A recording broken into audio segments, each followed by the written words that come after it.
Peekskill Presbyterian Church.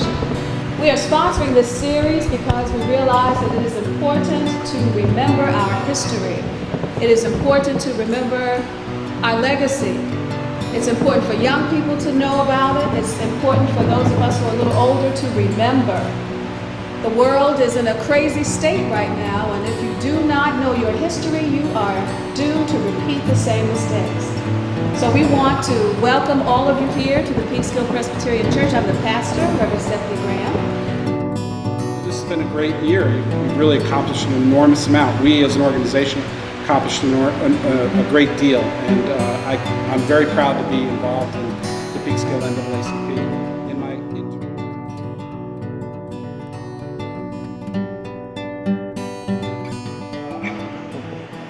Jillian McRae, it's my great honor to be able to teach with her at Austin High School. She's an English teacher, among many other things. We co-teach, as I mentioned, a class called Racism, Classism, Sexism. We also have a Black History and Literature course, what we call the Black Experience, which we're going to be drawing on some of that today. I should say she, but she's roped me into helping her a little bit with this presentation. We have a class on Latin American and Caribbean Studies. Again, these are all college-level classes. We've been teaching together now for, as I said, 10 years.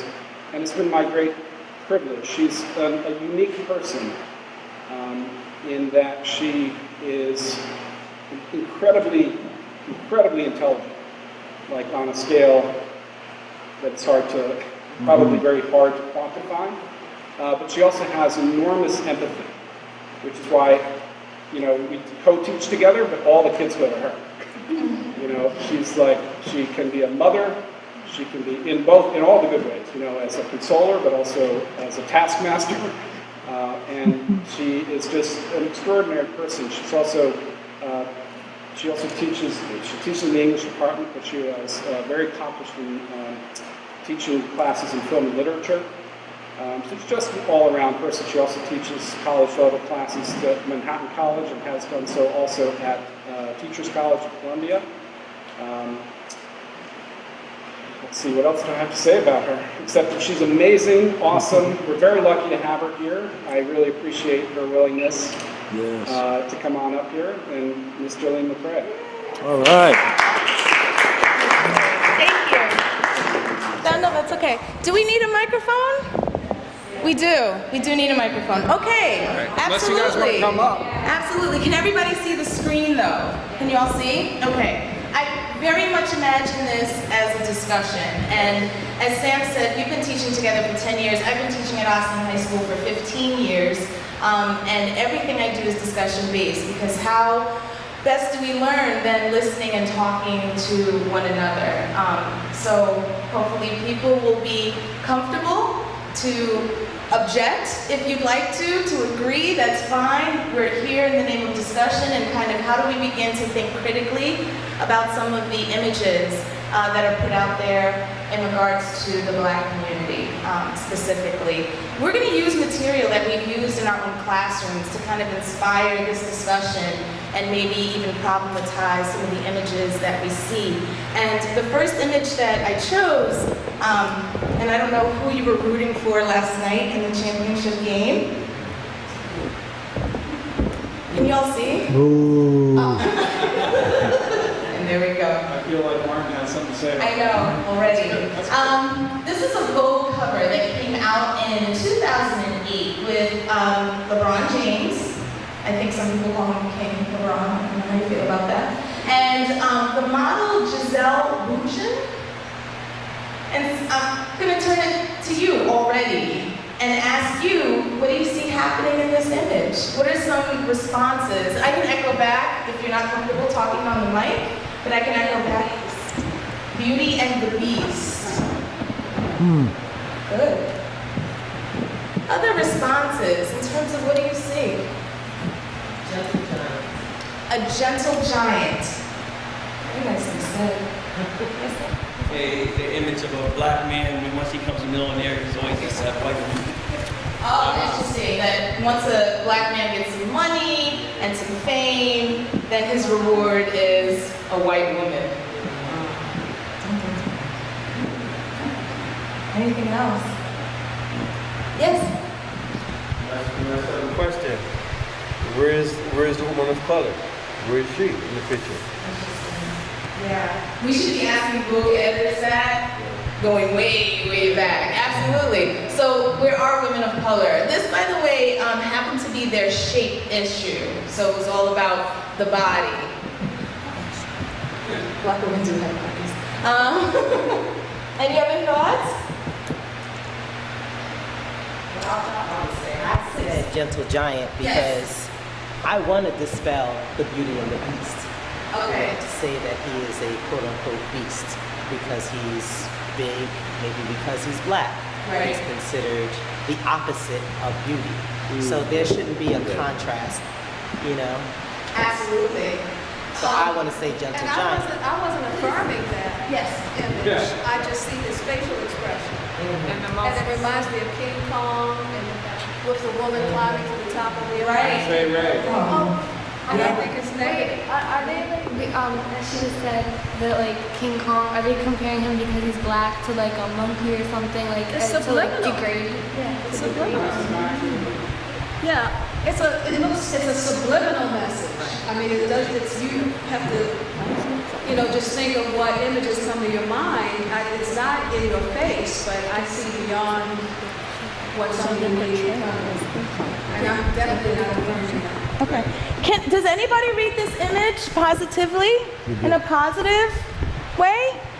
This wouldn't have happened in 1950. It would not have happened in 1950? So the image he wouldn't have even been on the cover. It wouldn't be on the cover. Wouldn't be accepted. At all? So there's progress in that sense. Okay. So even having him on the cover, just pretending I have a mic. That's good. Having him on the cover is a step maybe in the right direction. The Beauty and the Beast reference, which both of you talked about, which I think is very, very interesting. And I know we have younger people here who can maybe help me out. A lot of my students who are high school students will talk about people who are athletically gifted as beasting. Like, oh, he's a beast on the court. Yes? No? Am I saying this correctly? Yeah, that's what he did with that too. Right? Okay. So is it a positive thing then to be a beast?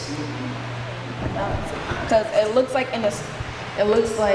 the lady. It looks like, oh, she's all delicate, and it looks like he's angry because that's what people in society think of us this day because of the name that we put out for ourselves. That's what I think. Okay. So is it?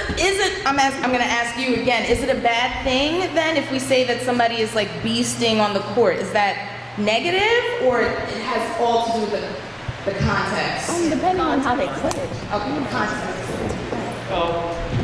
It is used today as a positive statement. It shows that he has supernatural powers Yes. and purpose. So I think as it's used by basketball fans, it's supposed to. So it is positive. Okay. Although, No, it's okay. I'm just thinking, you say supernatural. I'm thinking of, what's the name of it? There was a film with, who was the actor? The Emperor Jones? Paul Robeson, right? Paul Robeson in The Emperor Jones. And it was that kind of, the image of the noble savage, right? But he had supernatural powers. It's a great scene where he's being shot. He's like, you can't kill the Emperor Jones. And so I wonder if this is like a modernization of that idea of, of black men as these powerful, physically powerful, right? And threatening. And threatening, and also scary in that supernatural way.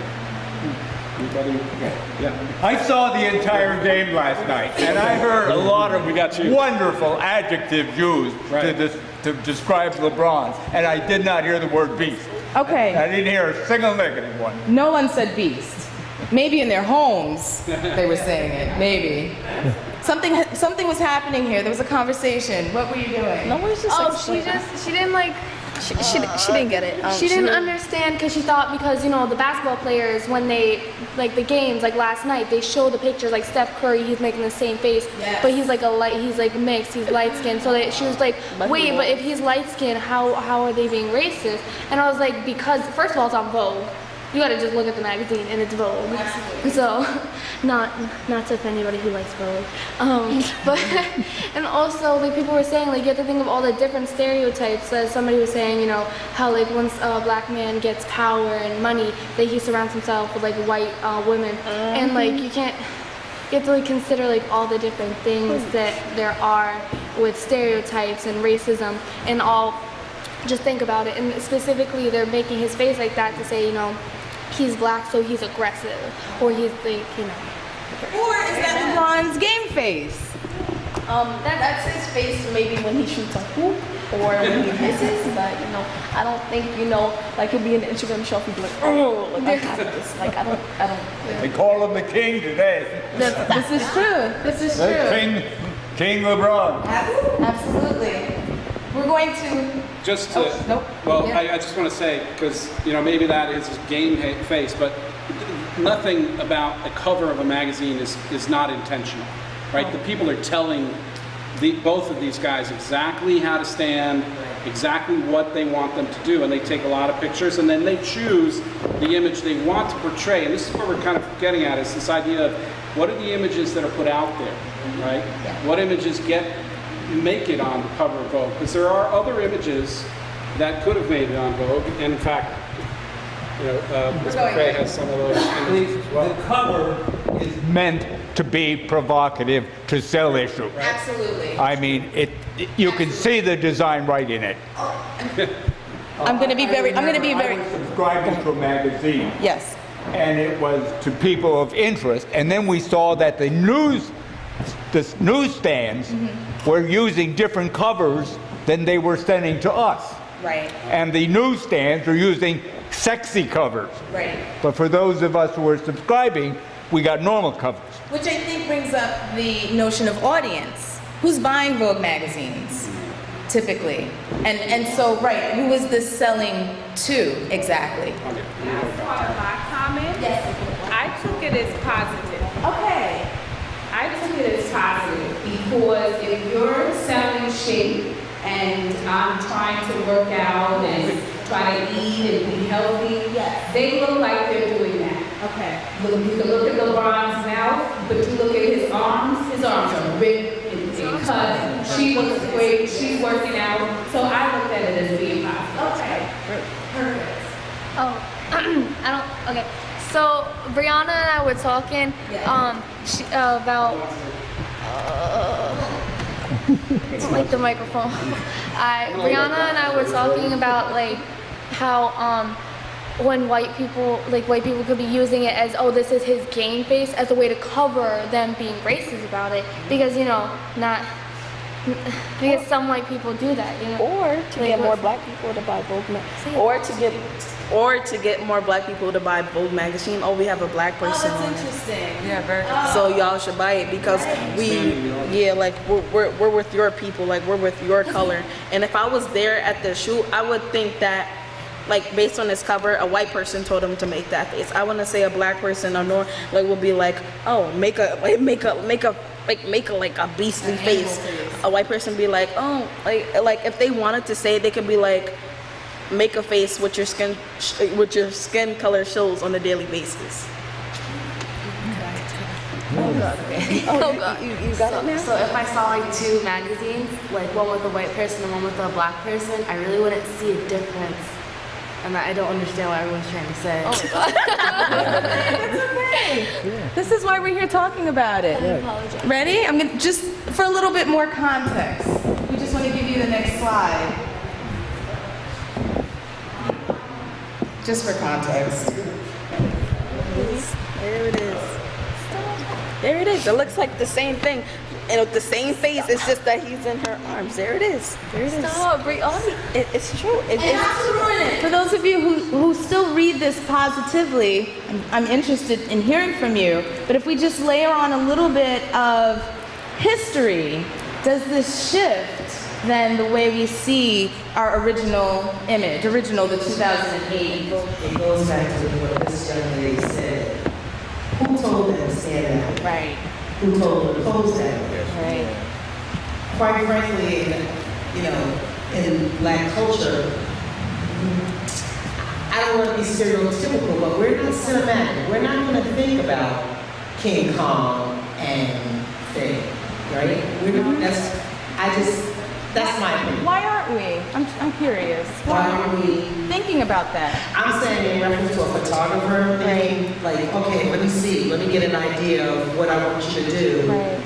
I don't think a Black person's gonna think of King Kong, and that's just my opinion. I don't know, maybe it's just me. Maybe I would think of King Kong, and, Right. I'm getting ready to the thing. I know.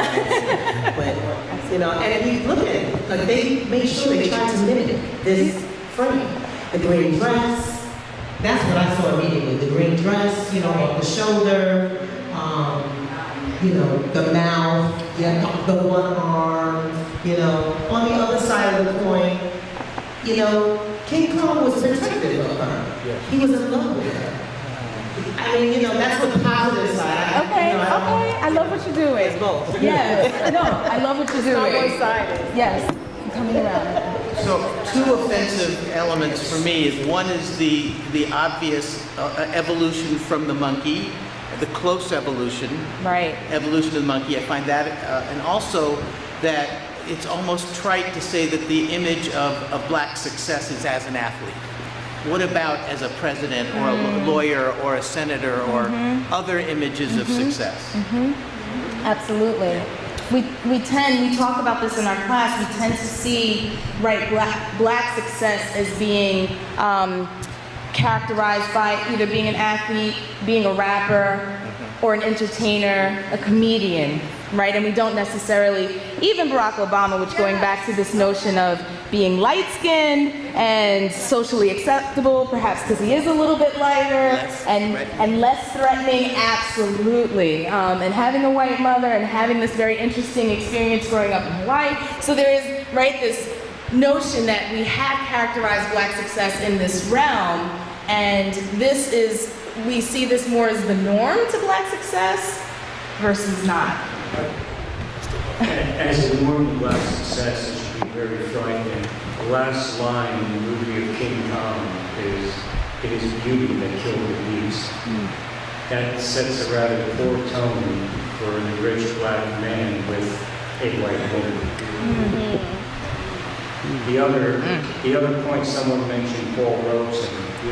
I went to Rutgers. Gotta write this down. And Paul Robeson and I share one thing in common. Neither one of us sang for the Rutgers choir. I am tone deaf. He obviously was not. He was also an All-American football player. And if you were to go and look at the history of All-American football players, there are 10 listed. He was the 11th. His name was removed. So the idea that being Black and famous allows you all these things is really mythical. Still. And that cover is provocative and thought-provoking, but in the end, it's also very frightening. Because if you think about the historical parallels, what it would really mean to LeBron James, don't miss too many jump shots, or not only is she not going to be there, you're going to be in trouble because she was there. Actually, critiqued this in seminary when it came out in 2008. And a fascinating point that emerged from our dialogue was the weapon of choice for King Kong was a club, but the weapon of choice in vogue is sports, is the basketball. And so the way in which King Kong attracted the Caucasian woman then was about force and brutality, but now the weapon is basketball. And so or sports, athletes. So we had this whole discussion around the Caucasian woman's attraction to the African American athlete, and how there are times when they'll use the sports to attract the other. I wanted to say, and I know you wanted you had something else, right? because we're talking King Kong, and I'm also reminded because I teach a film class, and I don't know how many people are familiar with the film Training Day with Denzel Washington, with people talking about, and he is essentially a bad cop. I don't know how many people have seen it. I don't want to ruin it, but towards the end of the film, when you're talking about kind of last lines, like one of the last things his character says is, King Kong ain't got nothing on me. And I remember this, and this is like the epitome of black masculinity, right? And a direct reference to being animalistic and being a beast. Absolutely. Yeah, absolutely. There was a reference, somebody said that, can't remember what movie it was from, it was like, black men, if they really were powerful, they wouldn't surround themselves with white women. And I was just kind of thinking, like, they connect that, like, if you're an athlete and you surround yourself with like certain kind of people, that like they assume like, somebody's a gold digger, this person is only doing that for the show. And like some people do that, but like they make it seem like it's only the black athletes sometimes, so. Well, when women throw themselves as successful athletes, then temptation will be like, lead us out to temptation, like if they're wearing stuff that are inappropriate and putting themselves around, of course they're going to be tempted, even though they'd be like, I won a game. Of course all the women's going to be like, can I get your autograph, this and that and third, show up at the after party. So, Brianna. Not the after party. I'm happy that you guys are also reading gender into this, which we will talk about, absolutely. But we're already doing a little bit in terms of the powerful male gaining female attention. Absolutely. We're going to complicate this one slide more, dealing with the same issue. I wanted to take the time to show you an alternate cover that they were going to use for the same issue. Just to make it clear, right? We talked a little bit about audience. Primarily Vogue subscribers are white women. Perhaps by showing someone of color, Vogue was thinking, we could sell to other people. The photographer is Annie Leibovitz, who's also kind of known for some inflammatory pictures. She is a white woman, but this was also shot. This happened then to come in the spread. Like once you open the magazine, it was in the spread, but this was an alternative cover. Do we read this differently? And why? If we do.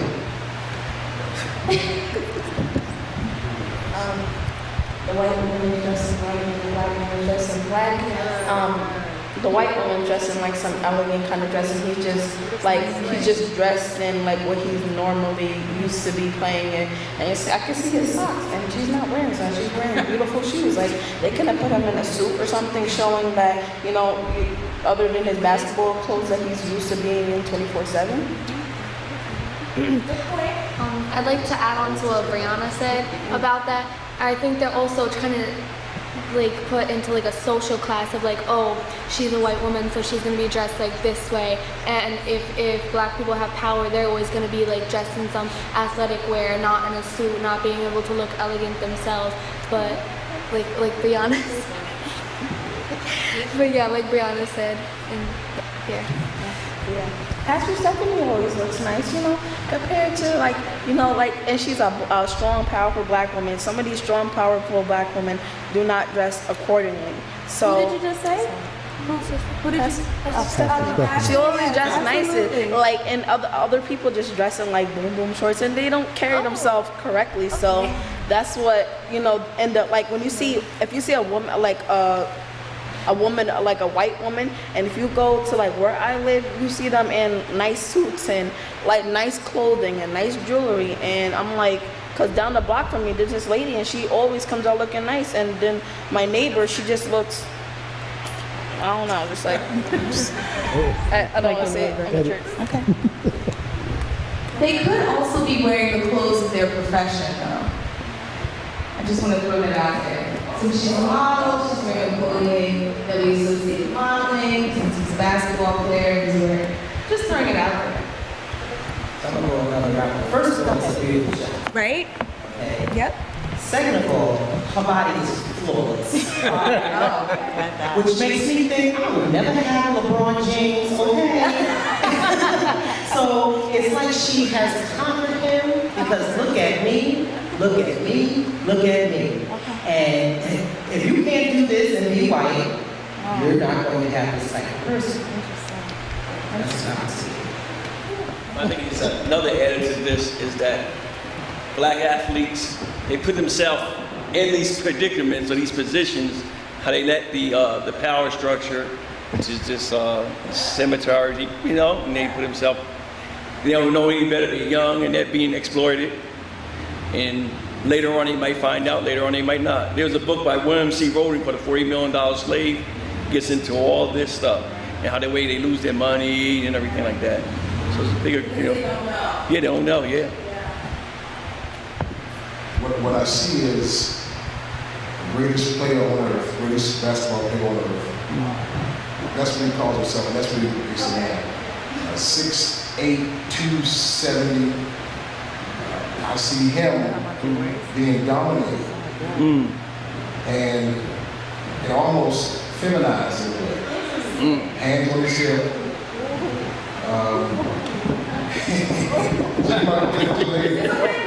But how she's, you know, she's in the dominant stance. And regardless of how strong you are and how tall you are, African American man, there's still something, there's a weakness that will dominate. Or a structure. White women. Right. And put your hand on the hip.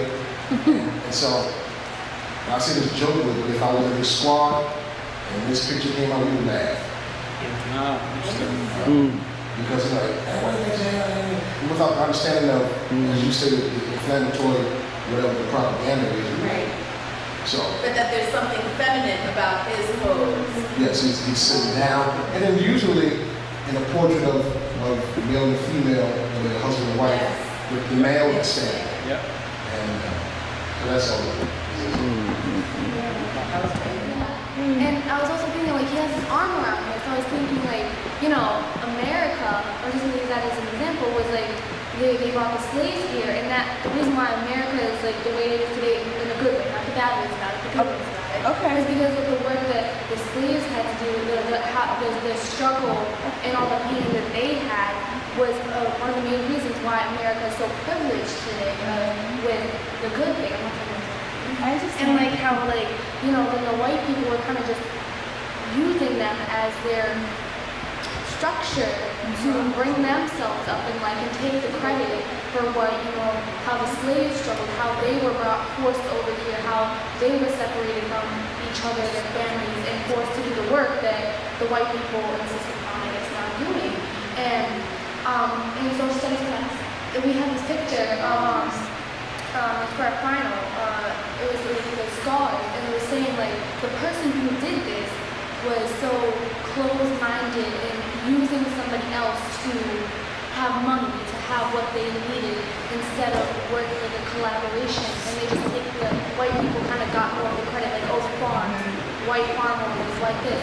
And it's really bad because, once again, a lot of these gold magazines are degraded to people, black people, to Latino people, to women, to just, they just place white men at the top, and then it's white women, and then it just, it keeps going down and down. And it's not right, because we, as far as we are in time, we should be past that by now, because women are powerful, white, Latino, black women, all of them are powerful, Asian, everybody. And we should be getting closer to equality than to where we are now, where they still represent pictures like these of white people still pushing themselves in a higher social class than The woman is married to a very, very famous actor. Absolutely. Tom Brady. Right. And I would seriously doubt you can find a similar picture of her and Tom Brady like that. In fact, I can't think of one picture of her and Tom Brady in that position. Absolutely. Yeah. We do this. This is what we do. This is what we do in our classes, and we analyze images. And at first, and I think you guys can speak to this, but anybody here, at first you look at the image and you don't think about a lot of these things until you start talking about it and unpacking it and things like that. And then it helps to know things like who Giselle Bündchen is, yes, she's Brazilian, because our students will say, well, she's Latino, she's from Brazil. Well, first of all, she's of German descent. There were German immigrants that settled in southern Brazil. She clearly doesn't, she's very, very white. So, whether she is Brazilian, yeah, she is nationality-wise, but it's interesting. So we'll get this kind of pushback. But again, unpacking the image and understanding it, rather than just taking it in without thinking about it, is very, very powerful thing to do. And obviously, it's great that you're doing that in your seminary program. And this is the kind of thing that we try to do with young people, because they're so saturated with images all the time, and many of them rely so powerfully on stereotypes that are still very, very pervasive. Modern stereotypes that are just rehashes of the old stereotypical images that the society has relied on for many, many, many years to maintain the status quo in terms of race relations, gender relations, class relations, et cetera and so forth. So, sorry, And as you were reimagining this, perhaps with Tom Brady and Giselle together, I was actually thinking, I said, well, what if they had LeBron and, say, Serena Williams on the cover? Which, by the way, I don't think wouldn't happen. Because then it'd be the black issue, right? Instead of the shape issue, it'd just be the black issue. But I was just wondering about the positioning. Then it would be the beast and the beast. Sorry. Yes, absolutely. I'm really late for this. Wait, so LeBron, I have a question. Is he married to Serena Williams or is he dating? No. He has a wife. Oh, okay, I'm sorry. I was really late for that. Drake and Serena. I don't even know Drake. Oh, sweethearts are college sweethearts. It's okay. But it's so if you said if LeBron and Serena were on the cover, right. I would feel like depending if they made it a positive picture, that would be great. That would be wonderful because it will be two very powerful people, black people succeeding in life. At doing really well, better than a lot of other people. And I think if they found a way to, not degrade them in the photo, it would be a wonderful, positive message. But, of course, they always find a way to do something wrong in Vogue. So, yeah, it's just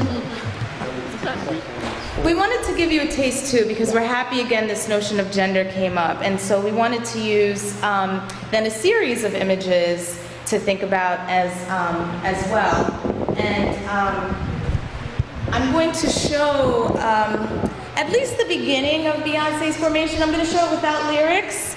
So, okay. But I do want to say, just as a forewarning, perhaps some of the images could be seen as provocative, but I'd like to add that to the discussion as well. Because I believe that this is so current, Beyonce is currently on her formation tour. She just released this album. I was very much taken, though, by this video in particular because it was filmed in New Orleans, because, again, the series of images that are used that I think identify a community as a black community, as a community coming together. And I'm just curious to think about how we see some of these images as they come together. So again, I hope you guys can see, and it'll be without lyrics. Sorry.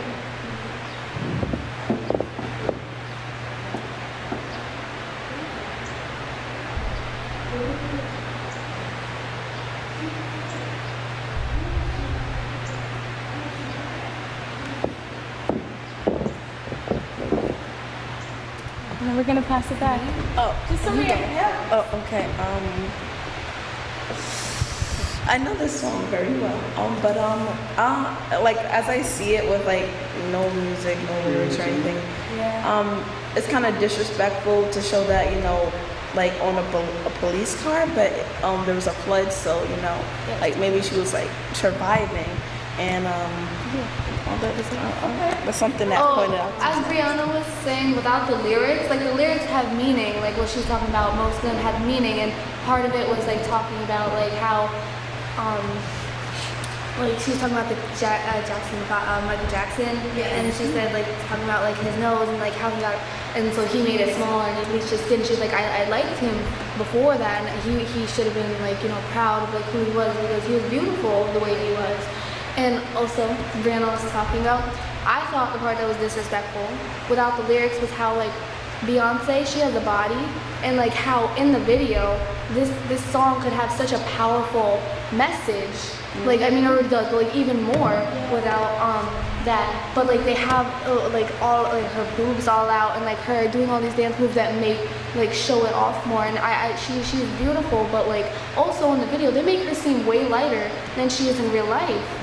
And I don't like why. She's beautiful the way she is, and like they shame black women for being the darker skin color. Like people praise light skins. Like kids in my school even, they're like, oh, this light skinned boy is so cute. Oh, she's a light skinned John. And I'm like, what's wrong with people with dark skin? They're just as beautiful.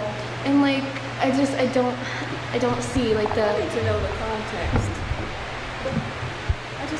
I'm really curious about the context of the song. Brianna, can you give us a little bit of what? Sage can. Sage, can you give us just a little bit? So basically the song is called like Formation, right? That's the name of it. And thank you. Put it closer to your mouth so we can hear it be louder. Alright, so she was talking to Beyonce. She says that she likes the Jackson. She likes the Jackson 5 nostril because like before Michael Jackson like got surgery, he had like a larger nostril with a nose, and he was like a darker skin tone. And then he got surgery. And she said she likes baby hair and afros, like how people always straighten their hair and like thank you. She also, I'm sorry, I'm trying to find it. She talks about like collard greens and hot sauce and like stuff like that. And it's basically, yeah, she was just talking about like how it used to be for her. And then that's good. She said, there's a part she said, I might get you something on the radio station. And then she said, you might be a black Bill Gates in the making, and then I might be a black Bill Gates in the making, she said. And like, I take that, like, cause like he made a lot of money. Like, you know, she's gonna like succeed and like do well, and she is doing well. And like that's basically the background. Thank you. So the video is nothing like that. Well, I don't know what you're seeing, right? I do think in her song there's a lot of what we would call black self-affirmation, right? And she says, you know, like my mom is from, you know, Louisiana, or I can't remember, my daddy's Alabama, right? Like I'm a country bama, essentially, right? She's kind of claiming her heritage. Yes, but she is also semi-naked in one of the scenes. To complicate it a little bit, absolutely, I think that there is something to say. She's showing a lot of still shots of New Orleans post-Katrina. Let's see how far it'll go. Oh, it's the same place. It's perfect. So there are these scenes of, again, this black community, and the lyrics have a lot to do with this self-affirmation, and yet I think we're already beginning to problematize the way in which perhaps she presents herself. You know, Beyonce is, you know, who runs the world, girls, but she's doing so while twerking. And is that good? Is that bad? How are we feeling about this? Not on world tour. I don't know, I want to say something about that. Absolutely. The whole, when you think about Beyonce and a lot of her songs and a lot of her videos, like going back to this video for a second, my sisters and I were having this discussion about this video. There's been a lot of concerns where she's really talking about her husband. It's not just the video, the whole EP that she has. Mm-hmm. But she's talking about her husband and her husband cheating and forgiving her husband. But when you look at the discussion, what's going on, I was like, well, let me see the whole thing. So we spent I think a whole hour looking at this whole thing, and what I saw was a lot of message of I'll just take the police car. She was using the police car as a cushion, not to drown. Again, like this powerful woman, I'm powerful. I can use that police car not to drown. This is what should have been happening in Katrina. We needed a powerful black woman or a powerful black man or white to come in and rescue the people that were drowning for days, not being fed for days. So that's what I took out of that. The area where she is dancing and her breast is out, like a lot of cleavage is out. Well, there are sections in Louisiana that's, the Madame areas, if you want to call it. That's what she's portraying there. Is it right or is it wrong? Well, that's her business. They make money that way. I like to say Jay-Z pimps his girls. If you look at a lot of Jay-Z's artists, take Rihanna, you take Beyonce, it's pimping music, and that's how they make their money. Is it wrong? Is it right? Well, it's up to the individual who is watching it. I'll believe it at that. Is there a responsibility, though, for these artists who have such large... So listen, right? We could have come in and we talked about picture of the Obamas, right? Like, that's easy. And, right, we can use, like, their Christmas card, we can use them, right, vacationing. We could easily do that. And my thought is, I have a 14-year-old daughter, and I talk to teenagers all day. This is what they're watching.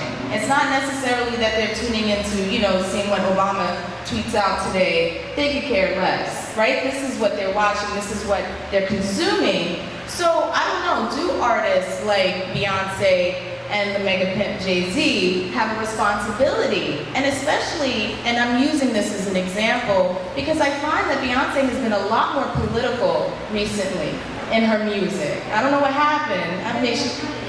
She's growing up, she's made enough money, whatever it is. But there is this political statement that she's giving people, and this isn't necessarily the Beyonce of, days old. So is there a responsibility then, now that you have all these people tuning into you, to then garner your message? Do you have to still, you've made enough money, do you have to still twerk? No. I don't know. Right.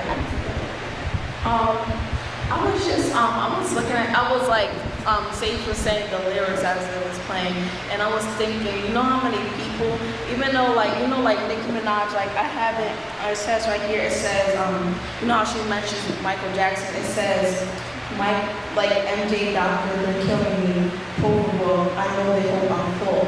And I was thinking, they're using these powerful messages, but then mixing it up with cursive and all this stuff that's, not really necessary. If they need to get their message across, they can get it across in a different way. The stuff that is in our ears these days, most of my songs, my mom makes sure they're clean. The stuff that we listen to these days is, the language, every other word is using curse words, and I don't think that's really necessary. Do you really have to curse? You can just be my friend. You don't have to be this me. And I was I don't think it's necessary. I'm happy with good mom. They reference to Beyonce as a bad being and stuff like that because of stuff that she does. And I have a respect for Beyonce and some of her songs. I've pretty heard some Disinformation and the Who Runs the World, I think it was right. But I feel you shouldn't have to twerk to make money in the business she's in, because she's powerful. She's been powerful since she started because she had a nice voice, and then along with the things with society, you have to have a nice body that fits into society. She had that. She was beautiful. She is beautiful. Everybody, in my opinion, is beautiful. But society just puts her as beautiful, but then they make her skin lighter. Why isn't she beautiful the way she came into the business? And they also, with her twerking, I feel with this kind of song, you don't need to twerk to have people watching. All over the news, and Nicki Minaj too. She's at the top right now still, right? Yeah, she's still at the top of Billboard and all those. So if she has all that power, I feel Nicki Minaj, it shouldn't just be left the responsibility on just black rappers and black singers. I think it should be on all rappers and all singers, because they should all take that responsibility when you have that much power to put a good message out there. Yeah. There's so many subjects right now. It's happening right now. In terms of Beyonce and her video or videos, and so you touched so many different subjects. Number one, being a role model, right? So as celebrities, they're trying to, because you'll have some celebrities say, I never said I was going to be a role model. I never said I was a role model. But at the same time, it's, you know, to whom much is given, much is required, right? So now I'm in the limelight. What kind, it's like Mary J. Blige. Mary J. Blige made a point at one point in her career, not that very long ago, that she was not going to use the N-word in her records at all. Okay? Totally respect that. Right. And we go back to what we said before about BC. Yes. It's a good thing now. The N-word with the A on the end. It's a good thing. Now, there are so many different things in our society that entertainers have to contend with. One of which is I have to appeal to the young people and I have to appeal to the older people, because the older people are actually who's buying my product. The young people are downloading it. Right. They're hacking it. They're not buying it. Right. Okay? But I have to appeal to that group. What do I do to appeal to that group? Well, I'm going to give them a message, but at the same time, I'm going to do the best dance that they know that they can relate to. So it's all encompassing. You know, there's so many different subjects here, and you can't really touch all of them in this short period of time. And at the same time, going back to what Priscilla said, there's certain cultural things that we have that other people might think is negative. Okay? If she is from New Orleans, Louisiana, there is, you know, half nudity may be acceptable in certain areas of Louisiana, but not to the point where she is, she's covered. There's something worse that's not, not respected. Okay, so again, there's so many different subjects here and we can't cover all of them, but you know, you gotta take it for what it is and hopefully things are going in the right direction. Just also real quickly, to that point, we were saying, we have to think about, and you guys were talking about this too, Beyonce is where she is now. Mary J. Blige is where she is now. She has the power to make those choices, but she didn't start that way. So then how do you get noticed? Who is it that controls what, again, this is, who is controlling what images we're seeing, what music is getting out there, what's being played in rotation on the corporate radio stations, you know, and after a certain point, you're talking about record sales, who's that guy that says after 700,000, it's all white people? Yeah, Jadakiss. We show a video which is a really interesting video, Beyond Beats and Rhymes. We show that with our students, and one of the things he's talking about is that the corporate executives behind the music industry are primarily white, and they're pushing this music, a particular version of black music, taking it away from sort of conscious rap and hip hop of the 1980s, happy rap, and giving us this kind of, you know, very aggressive, violent, you know, misogynistic kind of, you know, music that, and promoting that very powerfully and pushing that image out there and then saying that's black music, and people associate that with black space, and it becomes this whole thing. And who's buying it? The average, you know, as you said, you know, who's buying and who's downloading it, right? Young people, and people that don't have the money to buy it are, you know, ripping it. And other people, you know, from middle-class white communities around the country that don't know from black people except what they see on TV. And they're getting these images, and they think they are getting black culture, right? They think they're in on black culture. And how sad is that, right? Sorry. No, I was just going to repeat that. The idea that an artist determines what they're going to do is irrelevant. Also, I just find it fascinating that if you're black and an artist, you have some sort of obligation to your culture. White artists have none. White artists are free to say and do whatever they want to do, to, you know, pursue whatever it is they want to pursue, which is usually money. And I just find it sort of fascinating and sad in a way, because ultimately, to make yourself publicly known, you really determine very little about it as an artist. someone who knows very little about your art makes a determination of what's going to be popular. And you either go along with that or not. And it seems a black artist has an extra burden of somehow having to account for how this impacts people like him, where a white artist never has that burden. We talk about that in our class because you're hitting on this notion that we see whites as individuals, right? Like one white person commits a crime and that's like the crazy white person. Then we also give them that too, right? Whereas something comes out of, and we have it, we call it the black community, and that's indicative and then reflective of the black community. And never do we hear people talking about the white community. Oh, we have to be scared of the white community or what have you.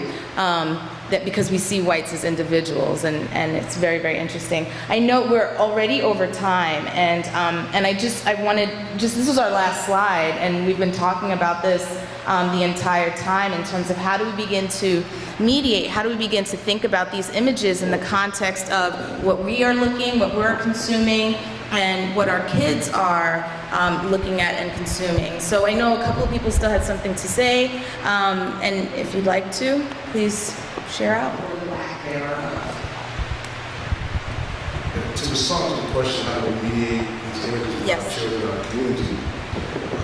So I find myself watching shows with my daughter and having to clarify matters of heritage and history, introducing her to strong, positive, matriarchal, queenly images of African American women. I would say things like, does your mom behave like that? Does your grandma behave? And I can say that because I know they don't. But also, in terms of mediation, having to kind of surf through media and find positive black family shows, which has become a challenge. Because when we watch Disney with my daughter, the one African American child that's on the show is either the clown, the class clown, or the loudest or the funniest. And one day I had to catch my daughter because she was acting all obnoxious. I said, well, you know, she's not back in black. I said, whoa. And so we had to rectify that. So it's difficult because now you're trying to find channels on the cable network. So I have to watch some soul cinema. We have to go back 30 years to find some positive images. So it's a challenge. Wow. Thank you. Then the way it just, the whole Bill Cosby thing just ruined. Oh, I know, but Cosby ruined everything for us. Like I said, us. And he did though. They don't even show it anymore, the Cosby Show. First of all, I just want to commend you and Sam for just having this kind of dialogue. This class is so relevant and so important to have, and to open up that dialogue between all races within each classroom. Not just for college credit, it just needs to be open all the time. And we as black people, like I know I had to make sure that I promoted black love in my home, because again, you don't see a lot of positive black images on TV. But we have to search out for things that is going to make ourselves and our children feel good. I remember one time my daughter said, I don't like my hair. I want my hair to be, like my white friend's hair. I'm like happy to be nappy. And she loves that book to this day, and she loves her hair. But why? Why is this why is this notion that one is better than the other, or this, the notion of good hair, which I could not stand. So there's a lot that needs to happen. The dialogue needs to happen. We have to love ourselves for who we are. Everybody. Whatever that is, whatever that looks like. And, it goes to media. It's gotten out of control. We're talking about online, we're talking internet, we're talking TV, we're talking radio, we're talking any form of media, okay? We have to look at, just case in point, we're looking at images today, media, that are giving us a totally different story of what we need to be. I just want to say we need to call it out, the difference between the Academy Awards and the Tony Awards. So there's some good images and some others that are, run at other, power structures. We have to engage in change. We have to call it out and say it's not acceptable, and put our money where that reinforces the values we want to live.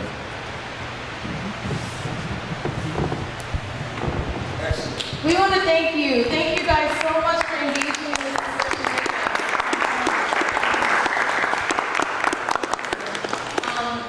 Absolutely, we're consuming it every day. One of the things I tell my students, especially in my film class, but I tell them, don't let that movie watch you, right? Like, don't just sit there blankly, mouth agape, right? Just watching these images. Like, you have to watch the movie, right? You have to be an observer. You have to be analytical. And I'm happy to hear that so many of you are having discussions with your sisters, with your daughter, with your friends, because that's right. We have to keep sharp, so that, right, we see what's happening. We see what they've already done and what they're attempting to do today. But thank you so much for inviting us here.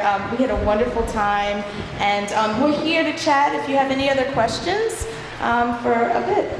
And I would just say this, we run our classroom as an open door policy. So, if you ever are interested in seeing how we run this, you've been sort of in it today, but if you're interested in what we do at Austin High School in our class, we're more than happy to have any of you come and visit and stop by and see it. So you're more than welcome. It's small, but our emails are here. But we're around. I gotta ask you a question. Should we try to have him back again? Yeah. If we have him back, can you bring somebody with you? Yeah. Can you bring some young people with you? I think we can make that happen. That's great. Thank you both so much.